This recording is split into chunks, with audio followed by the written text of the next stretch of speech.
Hello and welcome to Cleveland Browns Dumpster Fire, a podcast that takes an in-depth look at what it's like to be a fan of the worst franchise in the history of sports. Today's episode is the first in our Rough Draft series, focusing on our running backs, entitled 3 yards per carry. In Cleveland, I'm your host, Keith, and this is my co-host, Greg. Greg, how you doing this week, man? I'm fantastic, and it's so great to be in the studio with you. That's right. Instead of hanging out in Richmond this week, Greg's home, and we're doing this one live. I'm excited for tomorrow's all-day baseball adventure, but very excited to be here with you today. More excited about all-day baseball than you are about Browns-Packers Friday night? So why don't we get to the episode? And Greg, can you tell our listeners what exactly we're going to be focusing on this week? Well, yeah. The Browns have the proudest tradition of running backs in all of the NFL. Would you agree?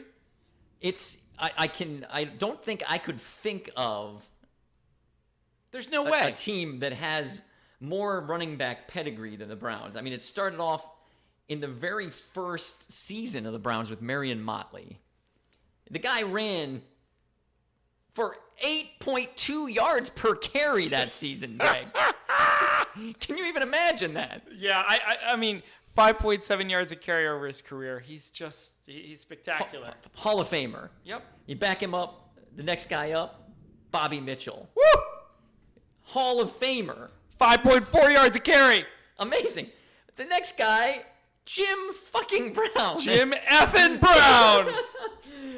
5.2 yards a carry on his shortened but spectacular career. Not only the greatest runner of all time, but the greatest football player. Without a doubt. By the way, footnote on Marion Motley, his 5.7 yard per carry career average, third highest in NFL history and the highest for a running back. Yeah. I think he's second to like two running quarterbacks, Vic and Cunningham. So, that's pretty impressive. But it doesn't stop there. It doesn't. You follow up Hall of Famer Jim Brown with Hall of Famer Leroy Kelly. What was his average? That would be 4.2. Not quite as stunning as some of the ones we've looked at so far, but still. But he had not a shabby. 5.5 in the year 1966 when he really blew up. And even after the Hall of Famers dried up, we still had Pro Bowl running backs. We still had backs to be proud of. I mean, you grew up with these guys. Oh, this is my childhood right here. When you bring out guys who would later become Browns legends, which is like, I know, but it's like the Browns Circle of Honor thing for those of you who are from out of town. But Greg Pruitt, Mike Pruitt. These guys were well over 4 yards a carry each. Then the tandem, the unforgettable tandem that seemed like the greatest running backs in history when I was a kid. Kevin Mack. Yes. Yeah, Ernest Biner. Ernest Biner. They got 1,000 yards each in the same season. And then our boy Metcalf, Eric Metcalf. Electrifying player. Thousands and thousands of all-purpose yards. Even though they ran him up the middle, he still I was going to say in 500 runs up the middle. Even though they ran him up the middle like it was their job to get to lower his average yards per carry, he still ended up around 4 yards per carry. But he was more of a pass-catching guy. But Keith, yeah, it's been a little sadder since then. Yeah. Well, then the Browns went away. Yeah, I remember that. But let's just say for the first 50 years of the franchise, right? 44 of those years, 44 of them, the Browns had either a Hall of Famer or a future Browns legend at starting halfback or fullback. All right, there's no way any team can touch this. Right? It's impossible. I doubt it. I mean, no, forget the doubt. Yeah. Take the doubt away. We're done with doubt. It's like Ohio, the home of presidents. The Browns were the home of running backs, I mean... Only we had great running backs, not just mediocre presidents. Sure, like Taft and like Grant, who was a piece of shit. McKinley. Right, dead. Yeah, so anyway. But as you pointed out, things started off amazingly. And so like in our father's generation... Oh, yeah. And leading up into our generation, we were such proud running teams, And then not so much. Then 1999 happened. Oh, you mean 1999, the year Terry Kirby ran for 452 yards and a 3.5 average as our leading rusher. Oh, ouch. 452 yards, ladies and gentlemen. Terry Kirby was touted as a big-time free agent signing at the moment, if I'm not mistaken. He was not a draftee at the time, right? He was kind of middle of his career. But anything can happen the first year. It's just a starter franchise. It's nothing on Terry Kirby. We don't have all that many linemen yet, right? Sure, but you know what? The Browns had a solution to that problem because the next year they went out and drafted touchdown Travis Prentice. Oh my goodness, the pride of Miami University of Ohio. The guy who went to Miami University of Ohio broke records and then did not go on to rape someone. When we drafted him, Mel Kiper was a huge fan. He said, "I love this kid. He had a very productive career at Miami. I think he can be a good NFL back." I think he can. He thought wrong. Yeah, he did. It didn't work out very well. What was, give me the line on Travis Prentice, his trajectory. How long was he a Brown? He was not a Brown for long. It's funny because he actually did lead our team in rushing his rookie year. It was with an incredible 512 yards. Staggering. Yeah, he had a 3.0 average.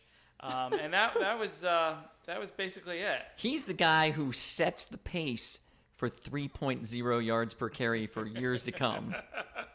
That's right.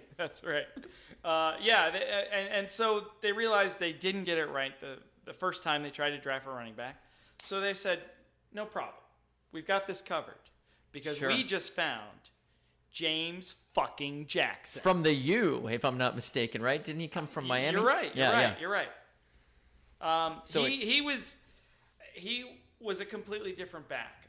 He was not a small college back. This is a big time program. They fixed that problem. Yeah, no worries there. Like, hey, what's more, Miami University, that doesn't translate to the NFL. No. But the U, look at all the stars. That's right. We don't even have time to name them. No, but go on. No. But he ran a 4.38 in the 40-yard dash. He had a 35-inch vertical jump and supposedly could bench press 405 pounds. This is a physical specimen. Wow. I remember being excited about him. Yeah, well, you know what? He was excited about him, too. Do you know what he had to say about himself when he got drafted? No, what did he have to say about himself when he got drafted? I would compare myself to Terrell Davis or Marshall Faulk, Jackson said. I really don't like to compare myself to anyone. I can run inside or outside. I want to be the franchise running back for the Cleveland Browns. Keith, was he? Well, I don't remember him really playing after that 1 year. No. So franchise, don't think so. I think he had like 2 touchdowns. Yeah. It didn't work out. What was his yards per carry average? Because we love, just for our listeners, we think the ultimate measuring stick of a running back is yards per carry. Yards per game and yards per season are things that change over time, but yards per carry lets the truth be known. Right, and in your typical NFL season, the average yards per carry for all running backs across the league is between 4.0 and 4.5. It varies a little from year to year. Right, based on like offensive trends or whatever, right? Defensive, exactly. Defensive scheme changes. So average is 4 to 4.5. Yeah, James Jackson. Yeah. 2.8. So if I fell down, Greg, for our listeners, I'm 6'2". I would gain more than James Jackson did if I just fell forward every play. Pretty much. Yeah, so getting past the line was a little bit of an issue for him. But, the Browns were undeterred. They said, fool me once, fool me again, but you can't fool me 3 times. They were going to solve this problem. They were like, no, we're going to draft a first-round running back. Let's get first-round draft pick. Run, William, run! William Green! Out of Boston College, right? The pick was celebrated some. I know Peter King was a big fan. He said, I love William Green. So he had some college trouble. So he smoked pot. So he ticked a few of his coaches off with some attitude. Watch the man play. Watch him make reliable Emmitt Smith type moves. Watch him maximize his holes. Run, William, run! We didn't get to hear a lot of that, did we? That's the only one I could find. Yeah. I he did have that one really good game. He also had some, drug problems. Some. Got a few suspensions. Yeah. My favorite William Green story, there was Bill Livingston of the Cleveland Plain Dealer was sitting in the film room with wide receivers coach Terry Robisky. And the coach showed Bill a couple of plays where William Green didn't pick up the blitz on 2 consecutive plays. I mean, just those 2. I mean, it was every consecutive play. The guy never found a blitz unless it was by But luck. he's just showing these 2 plays. 2 plays. And Bill asked, is he just dumb? And Robisky's answer was... I'm going to guess. Yes? No, it was yes. Very. Yeah, so that's unfortunate, huh? That didn't work out. And really from there we kind of gave up on the draft for running backs. Yeah. We really kind of went into this period where we were just picking up low-level running backs from the, low-level draft picks, or else like discards off the free agent pile. It was just one sad veteran after another for the most part. Guys like Lee Suggs. Oh, yeah. His yard per carry average? 3.7. Oh, almost tickled the 4 number there. Still below average. Reuben Drones. Haven't heard that name in a while. No, and you couldn't ask for like a more plodding running back, could you? Just the very definition of plodding. He's a guy who in his entire life, going all the way back to Pop Warner, probably never had a long touchdown run.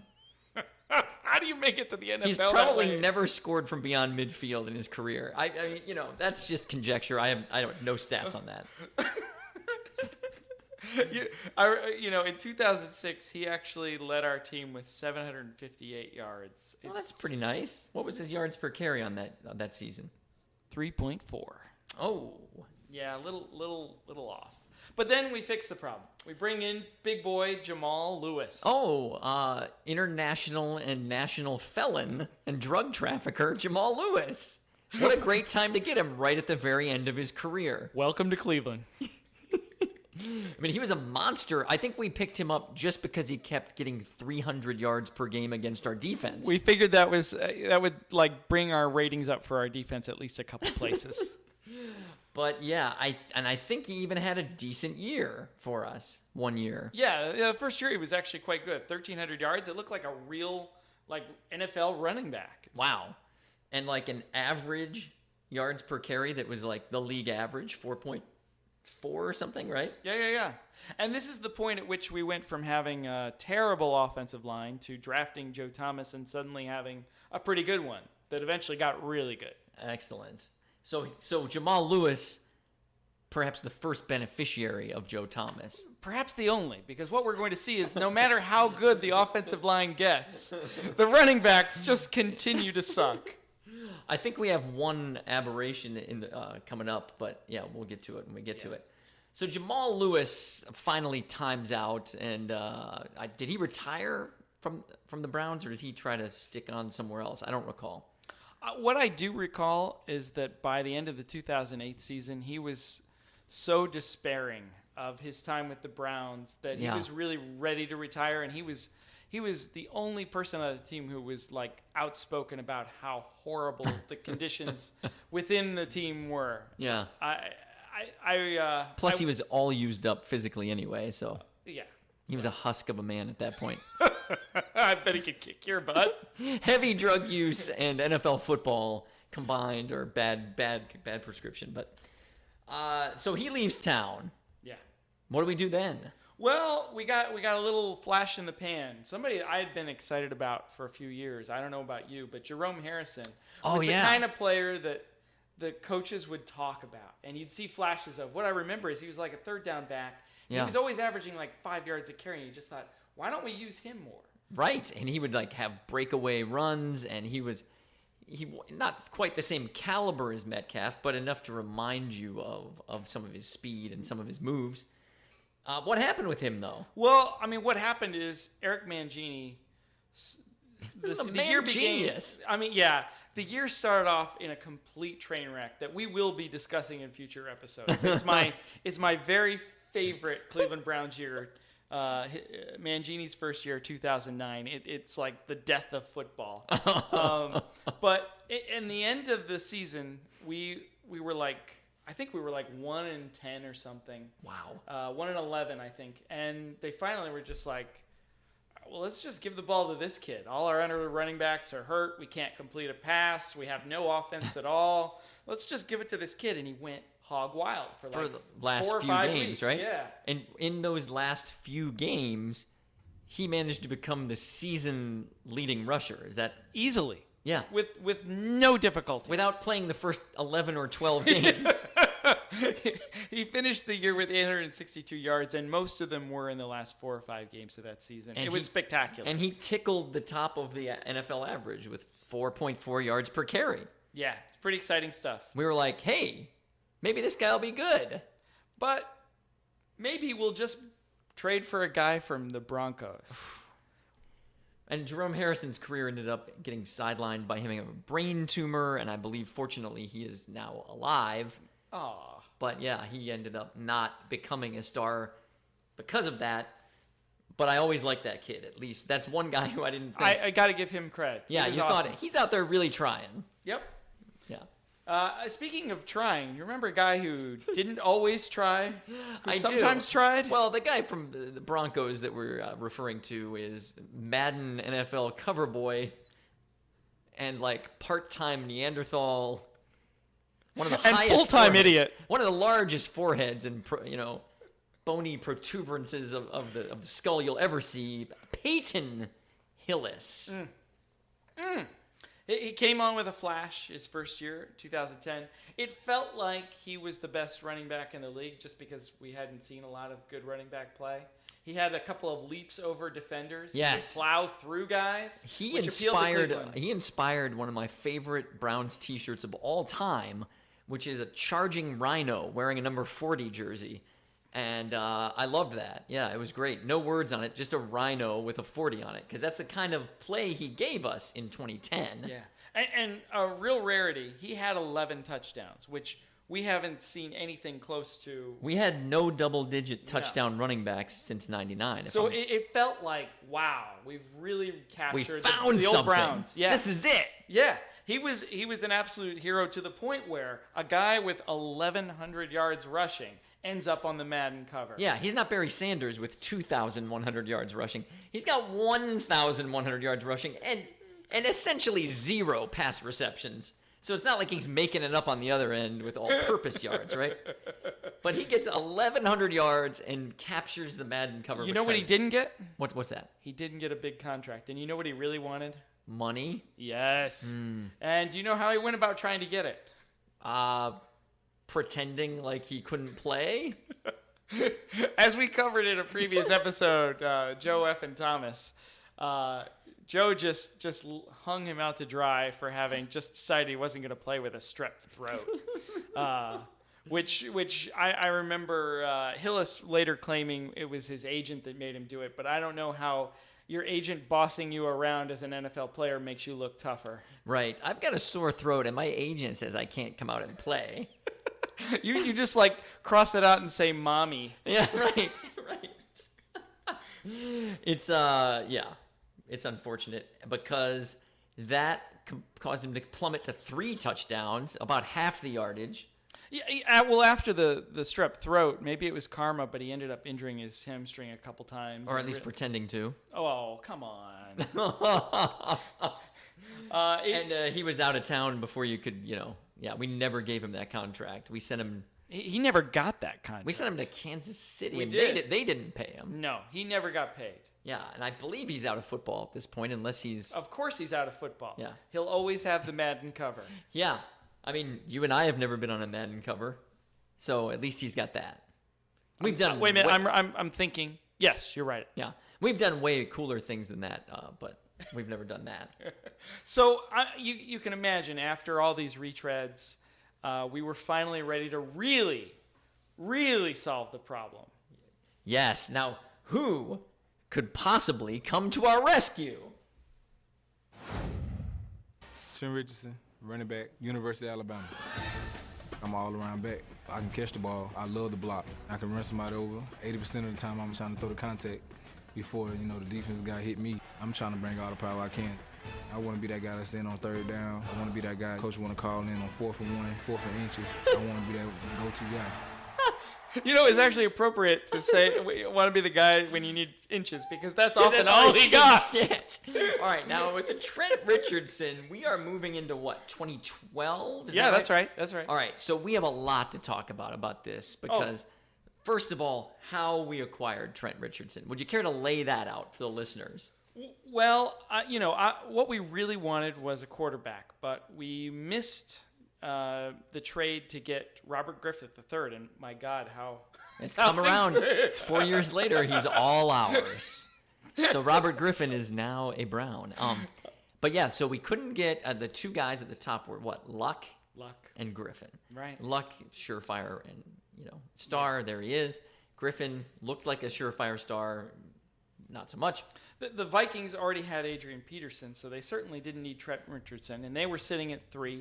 And we're at 4. Yeah, and so it was obvious we were going to get all Trent we had Richardson. to do is wait for 4 and take Trent Richardson, right? Because they would take lineman Matt Khalil, I believe, right? Or Khalil, yes, not Khalil Mack. Not Khalil Mack, but Matt Khalil, right? There you go. Khalil Mack comes later. We miss out on him later. Oh, that one hurt. That one really hurt. Yes. So somehow we're convinced that they're not going to take.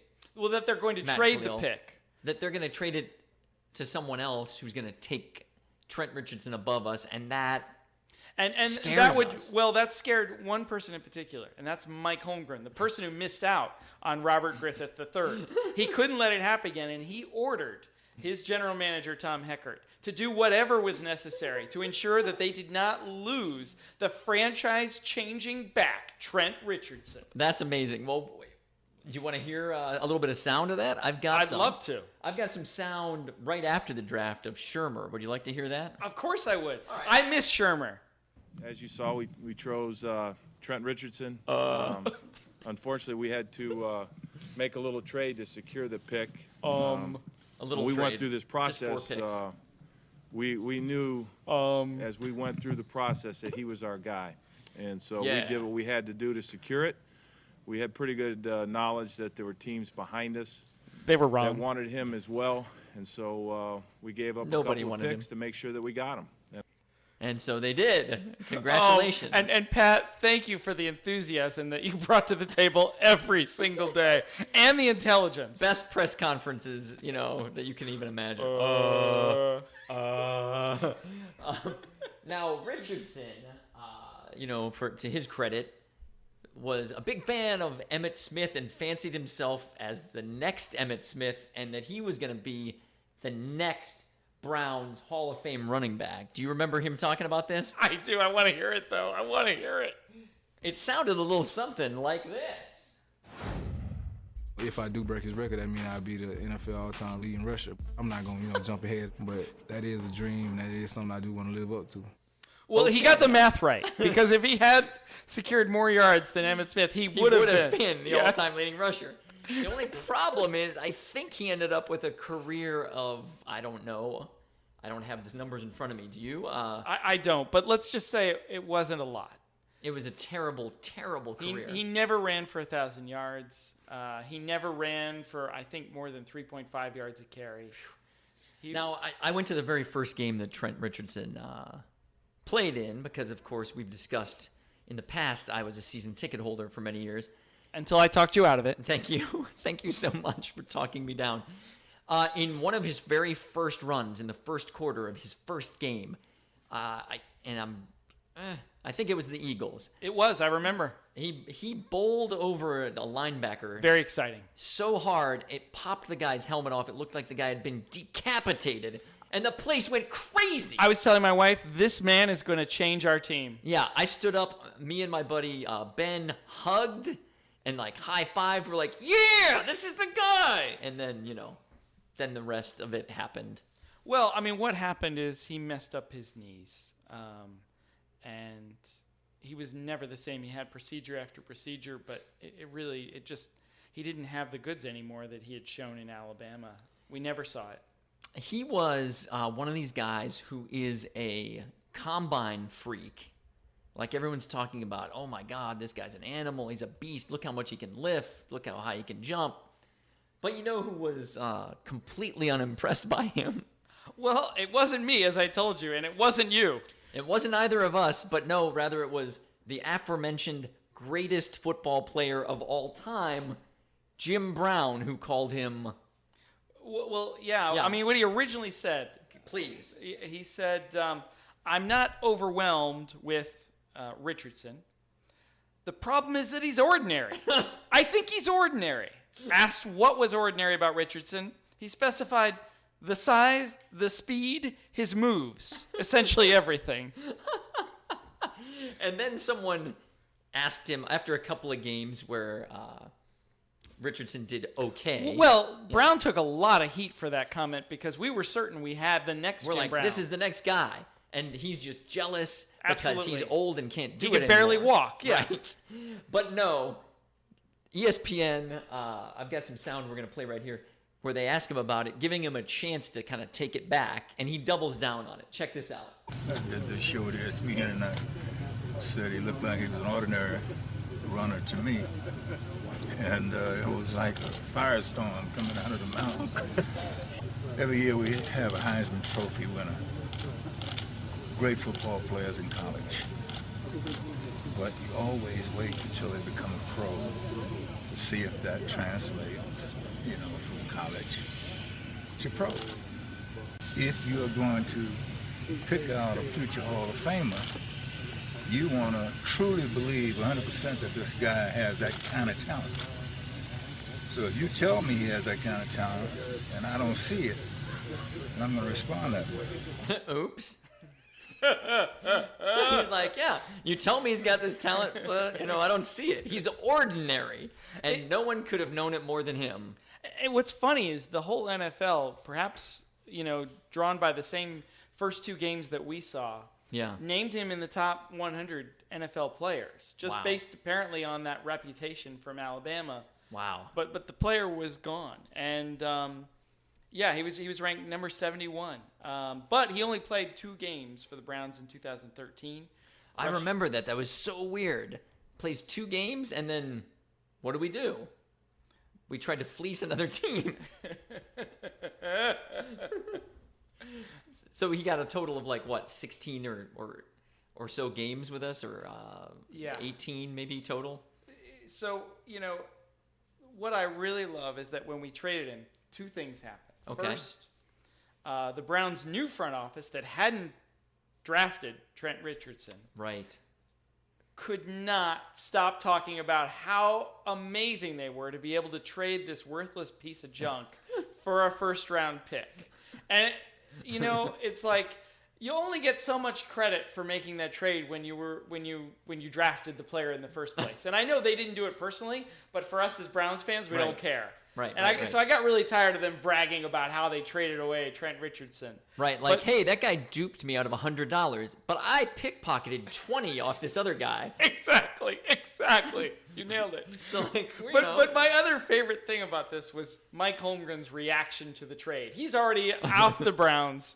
He's back in Seattle just being fat. Looking walrus-like. And he's sitting in a radio studio. So here's what Holmgren had to say. I struggled with it. Philosophically, if I'm the coach and someone came in and did that, I'd say, okay, fire me or I'm going to quit. Or we're both going to go to the owner and talk about this, and then we'll see who's still standing. How do you make a team better by trading your best player? He's the best offensive player. He's a valuable guy. I'm telling you. He's going to be a future star. I'd shake hands and walk. I would. Because if I disagreed with it vehemently and if I couldn't buy in, I'm not saying I'm right.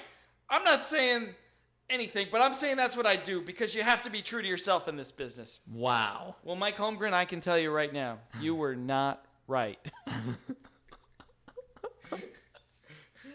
Oh, that's good stuff. That is really good stuff.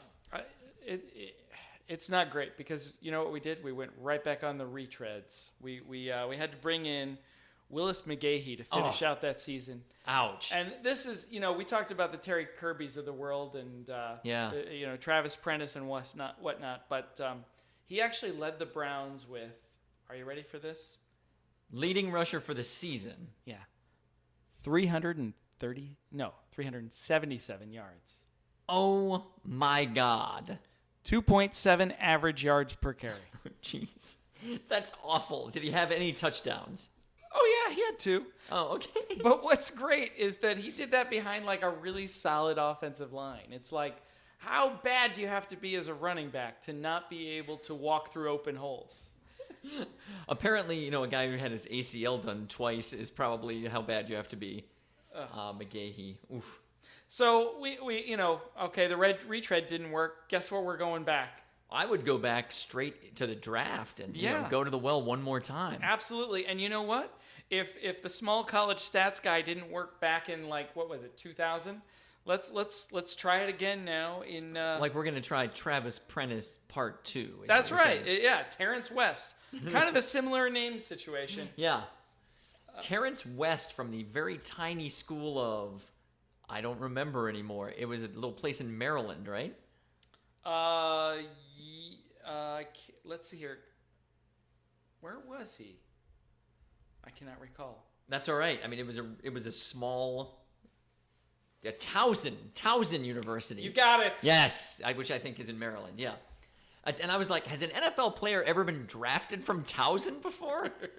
I don't know the answer to that. He might be the only one. I don't know. I was not aware they had a football program. But he was exceptional there. He ran for 29 touchdowns, offensive player of the year, single season rushing record, 2,509 yards. He also then, the subsequent year, he also had 41 touchdowns. Oh my God. The guy looks amazing. I mean, he's wrecking that basically high school level talent at the... So what did the scouts had to say? I pulled up one scouting report. Oh, great. I'd love to hear what he says. Lacks elite time speed. Average initial quickness and elusiveness. Tight hips. It gets worse from there. They're also worried about his all the tread from way too many carries. But the Browns were undeterred. Well, of course. They were going to find their small school diamond in the rough and propel us to the Super Bowl. Yeah, they traded back in the 3rd round and selected him. Giving up several picks to get him. It worked out as well as everything else. He ran for about 700 yards. That rookie season was our leading carrier. This is such a repetitive situation where we draft somebody, give them the starting job, they don't do very well. Yeah, and he didn't do very well, both performance-wise and off the field. Things weren't going so well either, if I recall correctly. Yeah, this kind of went the direction of Trent Richardson, where we got rid of him the next year, and we gave him up for nothing. We didn't congratulate ourselves too much for getting that 7th round draft pick. Conditional, sorry. Here's what the Cleveland Plain Dealer recalled about that last season for him. If the Titans hadn't taken him off their hands, they likely would have cut him. He came on to the season on shaky ground because of maturity issues and because he wasn't well liked by some in Berea. Yikes. And one of those, if I recall correctly, I'm jumping ahead. I apologize to another running back battle. We have so many of them, but he did not. I don't remember what he did to get cut, but it wasn't good. He didn't perform well, but they also just basically didn't think he was a decent fella. Yeah. Oh no. You have the clip. Oh, do I have this one? You have the clip of the running back coach. Oh yeah. Okay. Of nobody wants to take the lead job. That clip. I'm not sure if he's a Hall of Famer, but he's a top 150 running back of all time. Wilbert Montgomery. Damning him with faint praise. had this to say about the running back situation in that year. How can you play and not want to be a starter? I mean, I never, to me it just bothers me that guys don't want to be the lead bell cow guy. I mean, somebody has to say, hey, you know what? This is my team. I want the lead role. I want to be the guy. I want to be the guy. No one on the team wanted to actually be the Browns starting running back. You've fallen as a franchise when you can't even talk someone into taking a starting role. It's very similar to what we discussed earlier. I don't know if we actually discussed it, but it's like people passing on being on the Madden cover because they think there's a curse to it. People are like, Cleveland Browns starting running back. No, thanks. I think I'll just be the backup. Thank you. He thought he would do a little better in Tennessee. Keith, do you know how he did in Tennessee? I don't recall him ever even playing in Tennessee. Did he get a start? No, he did not. Oh. But so we didn't get that conditional 7th round draft pick, unfortunately. That's tough, man. That is a tough. Is he out of football right now, as far as you know? Yes. Far as you know, yeah. Yes. Okay. I think as far as anyone is aware, maybe there's a rec league somewhere that he is wrecking. He's crushing the rec leagues right now. Yeah, there's several, and we've kind of glossed over so many of these guys. There's several guys that we have cut or traded who went on to have like 9 yards more in their entire careers. That is the weird thing. It's like it's the last stop. Even if it's your first stop, it is the last stop. It's the last stop. Like Trent Richardson has been on 4 different teams since we got rid of him. Yeah. And I don't know the number of starts he's had, but it's like 3. Well, the Colts tried. They invested a 1st-round pick. They really tried, but he was dreadful. Eventually, he lost his spot to Donald Brown. Ouch. Donald Brown! Undrafted Donald Brown, if I'm not not mistaken. and I mean, the guy who's most famous for getting yelled at by Peyton Manning for not being able to pick up blitzes. Right. Damn it, Donald! So what year are we up to now? We got to be getting close to the present. Oh, we are. And, it was time, once again to go back to the draft well. And we decided to repeat history again. Took another burner, as we'd done with James Jackson. We took Duke Johnson. Oh, yes. Duke Johnson. Who really, I don't know about you, he kind of looks more like maybe a slot wide receiver. Right. Not a running back. But he's our running back. He's probably the best guy in that backfield right now, counting the quarterback. Definitely counting the crow. We will get to the crow. Yeah, are we saving the crow for last? I don't know. We didn't draft him that high, but right. Was he undrafted? He was undrafted. He was undrafted out of like Southern Alabama. And I got just an aside, but doesn't it feel like the Browns are the only team who just are constantly picking up undrafted free agent running backs who are constantly touting them in the media as like they're going to be amazing? Yeah. And how have they worked out? They've never worked out. Yeah. And they never will. I mean, Glenn Winston, I'm talking to you. I'm talking directly to you. There's guys we haven't even mentioned, like Montario Hardesty. Oh my gosh. We forgot to talk about Montario Hardesty. Yeah. He was a 2nd-round pick. What was that, 2006 or something? Somewhere maybe a little later than that, but I mean, that was a high-level pick, and I just remembered his name just popped into my head like, hey, he's not on our list. How did we miss him? His entire Browns career was lost to injuries and mediocre play, and he's so bad that we didn't even remember to put him on our list. Well, he never accumulated enough stats. Yeah, I think that's why. Maybe that's it, because he never led any category. He was like the preseason hopeful that just. But but it's another example of a draft pick wasted, right? On. Oh God. And there are countless. I mean, we could try to come up with some names like William Gay, guys that we signed that were terrible. We had. I think you meant Ben Gay. Right, Ben Gay. We had who was the guy that we picked up from the Buccaneers who was so awful that they cut him, and we picked him up and thought like, yeah, that guy will be our starter. Eric Rhett. Eric Rhett. That guy was on our team. That happened. That happened. Oh, wow. We also had Kareem Abdul-Jabbar, the football player from Miami. Yeah. Also sucked. Yeah, absolutely. They all suck. That's the thing you learn. The Crow, he sucks. All right, so the Crow. Oh, my God. And it drives me crazy when I have to hear people talk about, like, the coach Hugh Jackson is talking up the Crow. Yes. Like he's going to be a Pro Bowler this year. And Isaiah Crowell is who we're talking about. Oh, yeah, I'm the sorry. Crow, for anyone who's not familiar. Yeah. He's going to be a Pro Bowler, and... Well, I mean, really, all he's known for at this point is having tweeted out that, the cop killing image. I mean... yeah. It's not going to be a good season this year. That's it's going to be dreadful. I mean, we had how many draft picks? 100 draft picks? I think it was 12. I think. No, it was more. Was it more? I think it was more. But did we none end of up them, using 12? Yeah, maybe. I yeah. don't. But none of them. You're not. None of them are running backs. Yeah, but none of the top ones. I lost track after I'm round telling 5. you straight up. We drafted 5 wide receivers and 0 running backs. Well, we needed to draft a wide receiver. I mean, that's a topic for another time. Maybe for next time. Let's make it next time. Let's do that. We will make it next time. But yeah, the situation is we have a decent line. Well, we did.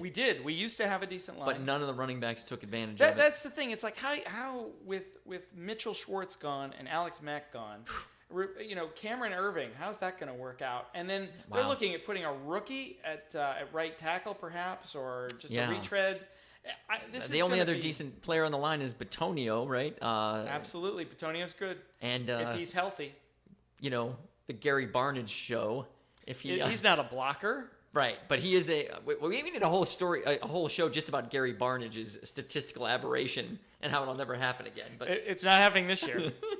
No, I wonder if this year we are going to see a return to something like the Willis McGahee, where our leading rusher is like 377 yards. And like Duke Johnson has 1,500 all-purpose yards, but none of them are from actually rushing the ball. It's all catching and backfield swing passes and stuff. I see this parade.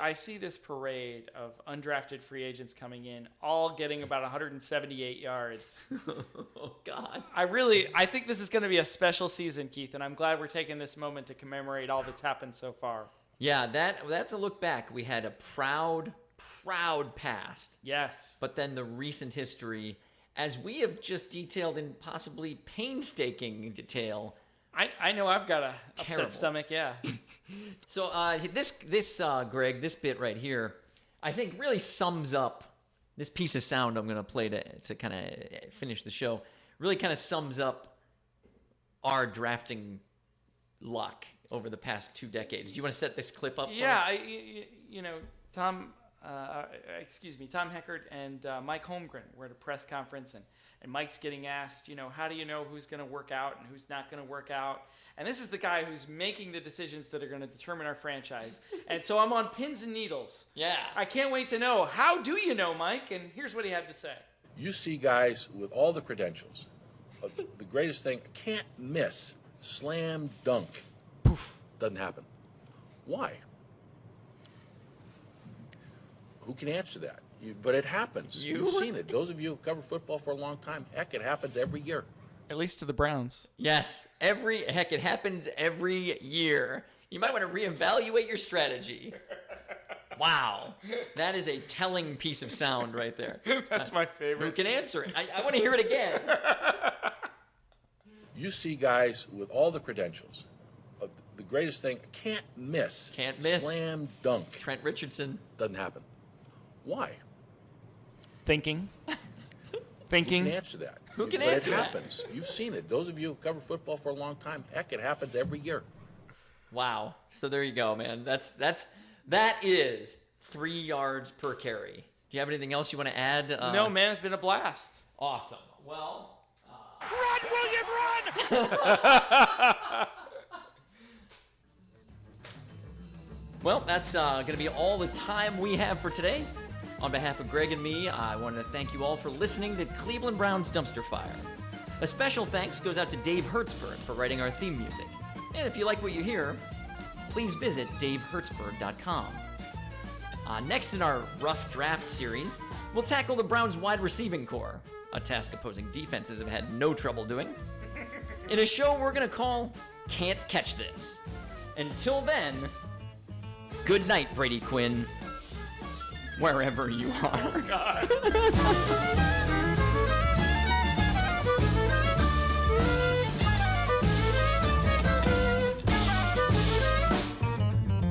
I'm done.